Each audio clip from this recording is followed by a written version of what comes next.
There's one more dimension which is called hierarchy, and we're going to leave that behind for now, and we're not going to get into that. That's the lens. Fairly simple. Problem definitions, patterns, and functions. So for me, when I watch this tape, what I see is this. I see patterns, and I look at them and I say, I wonder what the function of that pattern is. And I'm going to match my treatment to that. Now the map is our protocol. It's going to get us somewhere. And our map is relatively simple. Now this is going to be another one of those jokes, so I'm going to let you know ahead of time since it's after lunch. And the joke is this. The brilliance in our model, this is the joke part, so don't take me serious, is that we know that there's a beginning and a middle and end to therapy. Now, the funny thing about that is that means that in the beginning we're going to do certain things and not others. The map says what to do first. The map then tells us what to do in the middle. The map then tells us what to do at the end. And here is how you fill this in. At the beginning, our focus is on reducing the within-family risk factors. Remember I showed you our picture of looking at the connection between the symptom and the pattern. It's the within-family factors that we're focused on. So if those happen to be blame and negativity. Now let me use a personal example. When I, and my wife who now has left, so I'll use her as an example, but when we have a difficulty and a problem, and she comes to me, if she comes to me like this, I can talk about her because let's don't tell her, okay, when she comes back that we've been talking about her, because it probably won't help me a lot. So if you can help me out here. Anyway, if she comes to me like this, guess what I do? I don't hear anything she says because I'm responding to what? I'm responding to the blame that's behind the wagging finger. Do you know what I mean? Doesn't that work in your own life that way? If someone approaches you with a, what's the matter with you, in a real blaming way, we tend to respond by being defensive. That's what's happening in the tape that you saw. What's happening in the tape that you saw is the mother is coming at him with blame, and he's responding with defensiveness. And he's coming at her with blame, and she's responding with defensiveness. Remember I told you about problem definitions? That's why people do it, because they're responding to what they see the problem is. So, if you can reduce those things in the very beginning, before you ever give a homework assignment, before you ever try to teach them better communication, before you ever do problem solving, first pay attention to what's getting in the way between them. Otherwise, it will happen to you what happens to me, which is you'll have a great idea, you'll ask the family to do it, you'll send them home to do it, they'll come back the next week, you'll say, how did it work? And they'll say, what? And you'll say, that thing I asked you to do, and they'll go, what thing? Oh, that. Oh, we forgot. Almost never do clients do what we ask. And it isn't because it's not a good idea. It's because it's badly timed. It doesn't make sense. And in the small videotape that you saw, hi. Thanks, everybody. I appreciate it. Never mind. And in the small piece of videotape that you saw, I'll have to answer to that later, I can tell you. In the small piece of videotape that you saw, you can see that you could have asked the mother to communicate differently with this boy and she never would do it. Why? She doesn't have a problem yet. The boy you could ask to change, he doesn't have a problem, why should he do it? He's not going to do it. Now, once you get this done, guess what? Then you can do some other things. Then you can go to the middle. And in the middle, our map says, now is the time to introduce pro-social skills and competencies. Now is the time to have them problem solve better. Now is the time to communicate differently, because now they'll do it, because the blame and negativity between them is gone.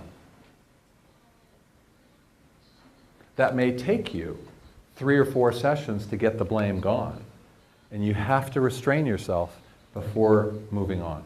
Here, we view the map as being building protective factors. Reduce risk factors, build protective factors. Now, we're not done yet. Before we're finished, we need to take those protective factors and get the family to use it in the world around them. Because families, remember, they don't live isolated, they live in a world. So, you know this boy who's screaming? I told you that he screams at the judge. Bad idea. Before we're done, we better get him to learn how to communicate differently with people like a judge and a teacher. Notice that comes at the end, not at the beginning. We start inside the family and move outside the family. Well, this is kind of a nice idea, but this wouldn't be a very useful model. So of course, we've had to take it and turn it into something that looks a little prettier and that's a little more engaging, and this is the FFT map. A very simple map, actually. A map that begins with engagement and motivation. If the way to engage and motivate is to reduce the risk factors inside the family. When you do that, they become engaged in therapy and they become motivated to change. The middle phase, in the middle phase, we call it behavior change. Not that behaviors didn't change before, but in the middle phase, now we're focusing on building behaviors. And in the end, we call it generalization. Because now we're going to take those skills and generalize them to other areas. And notice 2 other things about the map. Notice 3 things. Notice first the 2 lines that go through. One says assessment and one says intervention. From an FFT perspective, there is no assessment phase. Therapy begins immediately, and you're always assessing, and everything you do is an intervention. From the beginning, everything you do is an intervention. You do them simultaneously. Now, one more thing. Has anybody here, you all work with families, and you can raise your hand if this is true, has anybody ever felt like when you're working with a family that you're going around in circles? Nobody? Somebody? Please help me? Anyone? Yes. I feel like it all the time, going around in circles. And we're here to tell you that that's why we did it this way, because you do go around in circles. And you should go around in circles. You never say anything once. In fact, remember the inside out and matching to the family? You have to go around and around to find a way to match it to them. And then you have to go around and around before you move forward. So the sessions move around and around as you try to match it and fit it to them as you move forward. So a simple map, 3 phases. Each phase has particular goals. And through each goal, each phase, you're doing particular kinds of assessment and you're working on particular kinds of therapeutic processes. Now, for it to work, guess what? Every family has the same treatment plan. The phases are always the same. Now, how do you ask, how does that match to the individuality of a family? It matches because you don't always have to do each goal, and each goal may change priority depending on the family. However, it has to be done with collaboration and alliance. You've got to do it together with them. You can't impose it on them. And lastly, it's going to look and feel differently with every family.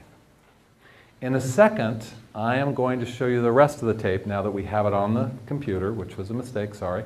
And I'm going to do something with that family that you're going to see that I've never ever done with another family, and I will never do it again. And that's still FFT, because I'm creatively adapting the model to the family in order to move it ahead. Now, motivation and alliance, if you want to build it, motivation and alliance, are we still on the page? Yeah. So if you want to build, this isn't in your list, so I don't think, so hold on. If you want to build alliance, the best way to do that is to build alliance by making the problem a family problem. Now what I mean by that, you have to be very careful with my meaning. I don't mean that everybody does the same thing. What I mean, and I'm not trying to say anybody causes it, I'm trying to say everybody contributes to it in different ways. This mother contributes. You only heard the father say one thing. He contributes. The boy contributes. They contribute in different ways. Now, one way to motivate them is to get rid of the blame. One way to get rid of the blame is to make the problem not the boy's problem, but everybody having a part. When everyone has a part, everyone takes part. So if you want to build motivation, you can make it family focused, and that requires you to do something that many therapists are uncomfortable with. You have to, every time you speak, if you're going to be effective, you're going to want to add something to the session. We have been taught to reflect and respond and summarize. I'm here to suggest that early on, the interventions you make are adding something new. Do you know the phrase, everybody being on the same page? Is that a phrase that you're familiar with? Do you know what I mean by that idea? Or is that just an American phrase? We talk a lot about getting people on the same page, but if it's not a Korean phrase, you know what I mean, right? You want to get everybody in the same place. Here's the unique idea of FFT. There is no page to get them on. You have to create the page to put them on. You have to create the common space for them to join together in. It isn't there. You help design it so they can join together in alliance. That means you're the one that has to build a common family-focused problem that blames no one, but does it in an encouraging, engaging way. And you have to take it away from the individual and make it shared by everyone. That's what we mean by creating a relational focus rather than an individual focus. So for example, here's the challenge that we have when we come back from our 3:30 break. Our challenge is this. I'm going to have to, with this boy, figure out a way to make a page for them to be on. I'm going to have to figure out a way to make a space that they all can be on together so that no one's blamed for anything, but everyone has a part. Now that's going to be a real challenge given the behavior that you've seen by both of them. A real challenge. But that is what builds motivation. Alliance is an interesting concept in our business. You know, we're all taught the importance of the therapeutic alliance. The problem is it's easy to misunderstand what it is. It's pretty easy to think it means that they like you. That's part of it, but that's not all of it. You know what alliance is? If you're going to create, and in FFT, our interest is much more in the alliance between the family members than it is between the family and the therapist. We want to build within family member alliance between the family members. Now to do that, we have to take away some of the anger and the hurt and the things so that they find the liking that they have. To do that, we have to have a common goal. And to do that, we have to have a common set of tasks to get to that goal. It is those three things that make up alliance, all three. Many times therapists forget about everything but the liking part. And instead, They focus on the personal connection, and they miss the common goal and the common connection.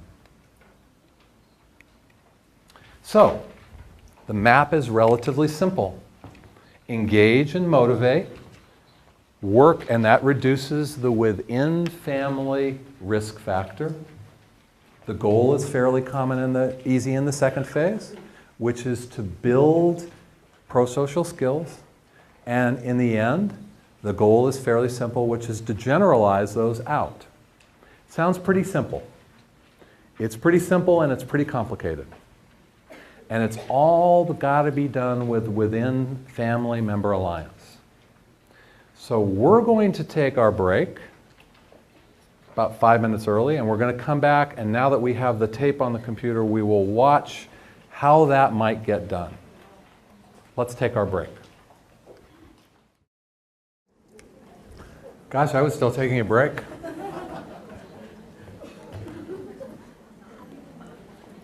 You know, it's not so frequently that I give a talk someplace where everyone is on time after a break. That must be uniquely Korean, or that must be very special to Korean family therapists and social workers and counselors, because usually by the first afternoon of a 2-day workshop, everybody's pretty tired of me, and so they're very happy to stay as long as they can on a break. So this is special for me. I'll take it as a good sign. Now, for the rest of I want to clue you into something, because it is 15 minutes until 4. That means that we're going to now watch. And we're going to watch this tape. This will take us probably 45 minutes or so. And by the time we watch it, because we're going to watch this in an interactive way. And I'm going to spring this on you now, because I'm going to stop at a few places and I'm going to ask you what you would do. And then we'll see what I do. And that's not to say what I do is better, but I think it would be useful in terms of showing what's different. So for those brave souls of you, I mean, don't be brave, we're a small, intimate group here.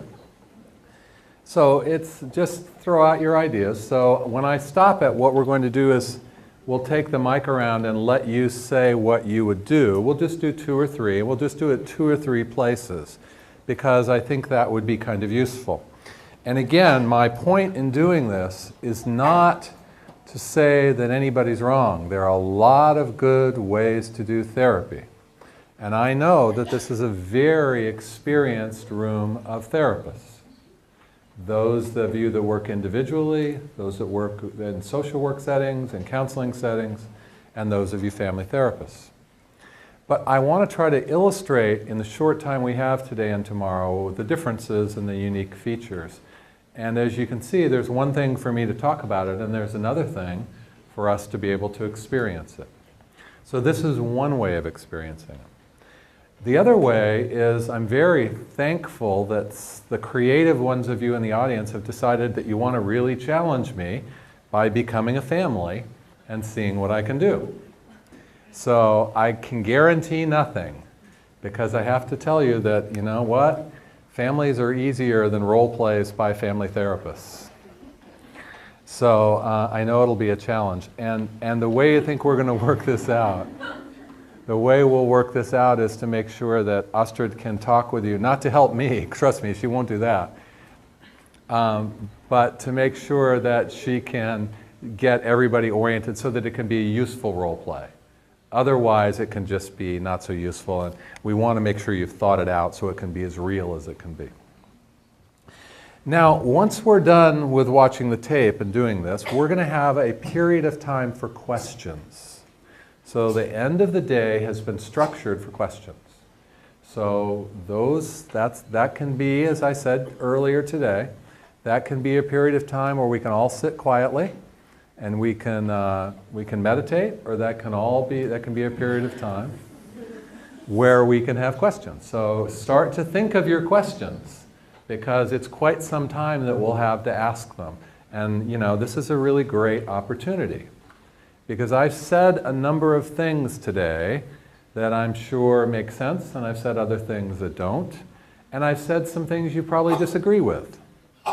And I think that's good because this is the chance to talk with me about those.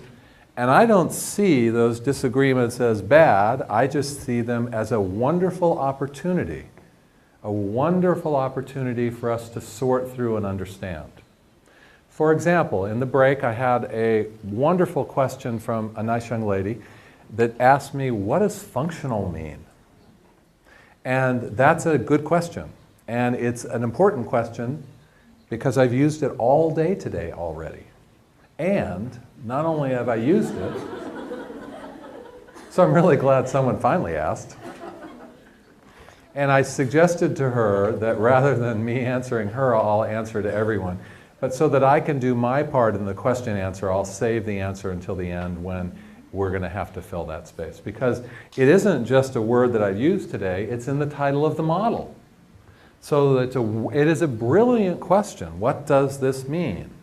And it doesn't just speak to the family, it also speaks to the therapy and to the therapist. So it's a good one, and someone will remind me that I promised to answer it because by that time I may forget. Now, I have to ask if it's okay. Is it okay that in the tape that I stop a couple places and ask for some suggestions about what you would do? Would that be all right? Okay. Okay, thank you. And that means that someone has to volunteer with a suggestion about what they would do, and we'll take the mic up and listen. So now that I've gotten you to agree, now you have to follow through. Okay. Now, I've showed you this young man 3 times. This will be the 3rd time today. The first time I showed him to you so that I could say to you that kids can be tough. The second time I showed him to you, and then I said there's more than the cover of the book, meaning there's more to every story. And if you're not careful with behavior, you misunderstand them, because behaviors are different. And clearly, in this case, the behavior is a different behavior. It doesn't come from badness.